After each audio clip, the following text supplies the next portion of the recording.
అందించు. యోహాను వాడికి సువార్త అందించేలాగా దేవుడు అక్కడ తెలియజేశాడు. సువార్త అందించాడు. మనం కూడా 2 దినాల్లో దేవుని ప్రేమను ఏం చేయాలంటే అర్థం చేసుకోవాలి. యేసుక్రీస్తు వారి యొక్క ప్రేమను మనము అర్థం చేసుకునే వారిలో ఉండాలి. బాధ్యత కలిగిన కుటుంబంలో ఉండాలి. కొన్నిసార్లు మా ఆయన ఎప్పుడు తింటే నాకేంటి, మా ఆవిడ ఎప్పుడు తింటే నాకేంటి, పిల్లలు ఎలా పోతే నాకేంటి, ప్రతి విషయంలో బాధ్యత ఉండాలి. దేవుడు నమ్ముకునే బిడ్డలకు బాధ్యత కలిగి చూపిస్తాడు. దేవుడు నమ్ముకోలేని బాధ్యత రహితంగా ఉంటారు. దేవుడు నీకు బిడ్డలు ఇచ్చాడంటే నీకు నమ్మి బాధ్యతగా ఇచ్చాడు. ఇప్పుడు వాళ్ళు అప్ప చెప్పాల్సిన బాధ్యత ఎవరు తెలుసా? ఇప్పుడు నీదే ప్రభుకు అప్పు చెప్పాల్సిన బాధ్యత. నీకు ఇచ్చిన కుటుంబ విషయంలో బాధ్యత కలిగి జీవించాలి. నీకు ఇచ్చిన ప్రతి పరిస్థితి విషయంలో బాధ్యత కలిగి జీవించాలి. కొంతమంది నాకు కాదు, నా అక్కల సొమ్ములే, ఇదైతే నీ బాధ్యత, నీ అత్తగారైతే నీ బాధ్యత. గుర్తుపెట్టుకో, నీకున్న ప్రతిదీ నీది కాదు, నీ అత్తది కాదు, ఎవరిది కాదు, దేవుడు నీకు ఇచ్చింది అని గుర్తుపెట్టుకో. నీ భార్య అయినా, నీ భర్త అయినా, నీ పిల్లలైనా, నీ తల్లిదండ్రులైనా, ఆస్తి అయినా, ఆరోగ్యమైన, ఆయుష్ అయినా సరే అది ఎవరిచ్చిందంటే దేవుడు ఇచ్చింది. దాన్ని ఎలా కనిపెట్టుకోవాలంటే బాధ్యత కలిగి జీవించాలి. బాధ్యత కలిగి జీవించాలి. ఎవరైతే బాధ్యత కలిగి జీవిస్తారో దేవుడు వాళ్ళ ఆయుష్ ఏం చేస్తారో తెలుసా? దీవిస్తాడు. నిన్నటి దినాన్ని ఒక అబ్బాయి నా దగ్గరకు వచ్చి మాట్లాడుతుంటే నా గుండె ఎంత నీరైపోయిందంటే, నేను అక్కడ రాసుకుంటా ఉన్నాను. నేను ఆ టైంలో వచ్చి నాతో మాట్లాడుతున్నాడు.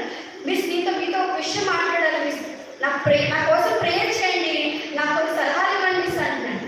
ఏంట్రా అంటే వాడు చెప్తున్నాడు, 14 సంవత్సరాల వయసాడు. ఎంత గుర్తుపెట్టుకోండి, 14 సంవత్సరాల వయసాడికి వాడు వచ్చి వాడి కళ్ళలో నీళ్ళు పెట్టుకొని చెప్తా ఉన్నాడు, మిస్ ఈ మధ్య నా ఆరోగ్యం బాగుంటలేదు మిస్, నాకు ఏదోలా ఉంటుంది అని చెప్తాడు. ఏమైందంటే మిస్, నేను ఇంతకు చాలా స్మోక్ చేసేవాడిని, భయంకరమైన స్మోకర్, నేను భయంకరమైన డ్రింక్ చేశాను మిస్, అయితే ఈ మధ్య నాకు ఒంట్లో బాగుంటుంది, మానేసేవా లేదని. మానేసాను. మరి నీకు నైట్లో అలవాటు అంటే ఎయిత్లో ఉందంటే ఉంది, 7th ఉందంటే ఉన్నాడు. నాకు అర్థం వల్ల నీకు అసలు ఎప్పుడు అలవాటు అయిందా ఈ అలవాట్లని అంటే, నా 6th క్లాస్లో వాడు గవర్నమెంట్ స్కూల్ చదివాడంట. మా ఫ్రెండ్స్ ద్వారా నాకు అలవాటు అనిపిస్తుంది. ఏ క్లాస్? 6th class. పిల్లల్ని వాళ్ళు పెరిగేస్తున్నారు కదా అనుకోవడం లేదు, చాలా జాగ్రత్తగా చూడాలి. 6th క్లాస్లో నాకు అలవాటు అనిపిస్తుంది. ఈ రోజుకి నేను తాగేసి పడిపోతున్నాను మిస్, మా అమ్మకు తెలియదు. అది అమ్మ దుబాయ్లో ఉన్నాను. వచ్చేటల్లా అది బంగారు తీసుకొని వస్తూ ఉంటాను. కొడుకు ఏమయ్యాడో పట్టించుకోండి. వాళ్ళ నాన్న చెప్పాడంట, నాన్న నన్ను హాస్పిటల్కి తీసుకెళ్ళారు. అటు చెప్తే నాకే నిజంగా కళ్ళలో నీళ్ళు వచ్చి, నాన్న నన్ను హాస్పిటల్కి తీసుకెళ్ళాను, నాకు ఈ మధ్య ఏదోలా ఉంటుంది అని చెప్పాను మిస్. నేను ఏమైనా ఇబ్బందులు మిస్, నాకు భయం మిస్, ఏమన్నా కొన్ని సలహాలు చెప్పండి మిస్, నా ఆరోగ్యం ఎలా చూసుకోవాలో ఒకసారి ఒక మాట చెప్తాను. నేను మొట్టమొదటిగా ప్రార్థనకి రాదు, ప్రార్థన చేసుకోరా, దేవుడు నీ జీవితాన్ని బాగు చేస్తాడంటే మా అమ్మ కూడా ఇలా చెప్పింది మిస్. ప్రార్థన చేయరా, దేవుడే నీ జీవితాన్ని సెట్ చేస్తాడు. రెండోగా అన్నీ ఆడన్నీ 14 సంవత్సరాల వయసులో మిస్, దాన్ని నేను వదలలేకపోతున్నాను మిస్. ఏంటి పొద్దు సిగరెట్ వదలలేకపోతున్నాను మిస్. మన పిల్లల పట్ల మనకి ఏముండాలి మిస్? బాధ్యత ఉంటుంది. బాధ్యత కలిగి జీవించాలి. వాళ్ళు ఎలా బ్రతుకుతున్నారు, వాళ్ళు ఎలా జీవిస్తున్నారు, బాధ్యత కలిగి జీవించగలగాలి. వాళ్ళ రక్షణ కొరకు బాధ్యత కలిగి జీవించాలి.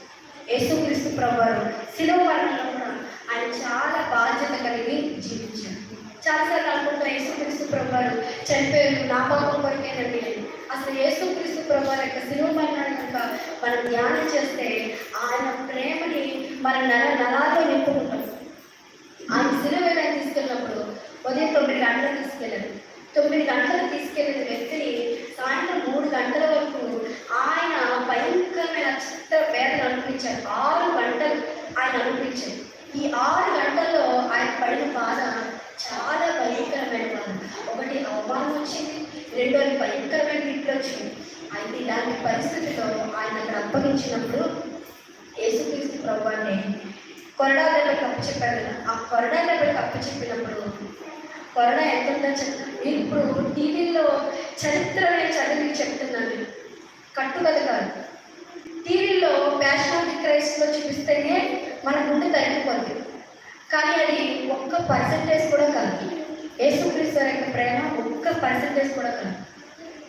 ఆ కొరడ 1.5 మీటర్ ఉంటేనండి, మీటర్